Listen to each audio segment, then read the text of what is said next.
نحمده ونصلي على رسوله الكريم أما بعد فأعوذ بالله من الشيطان الرجيم بسم الله الرحمن الرحيم واعتصموا بحبل الله جميعا ولا تفرقوا صدق الله مولانا العظيم وصدق رسوله النبي الكريم الأمين إن الله وملائكته يصلون على النبي يا أيها الذين آمنوا صلوا عليه وسلموا تسليما تمام حضرات کے پڑھ لیجیے الصلاۃ والسلام علیک یا سیدی یا رسول اللہ الصلاۃ والسلام علیک یا سیدی یا حبیب اللہ وعلی آلک واصحابک یا سیدی یا نور اللہ۔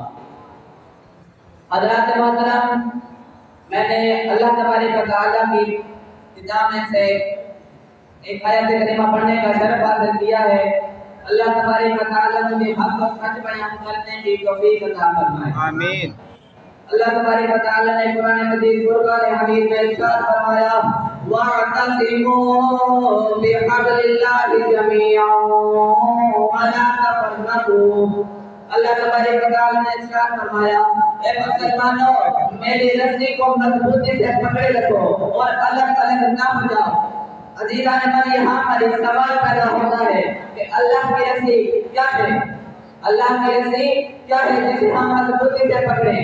اللہ تبارک و تعالیٰ نے عزیزان من اس چکر میں نہیں پڑتے، اس کی تفسیر وہابی، دیوبندی، شیعہ یا سنی نہ کرے، اس کی تفسیر محمد مصطفیٰ احمد مصطفیٰ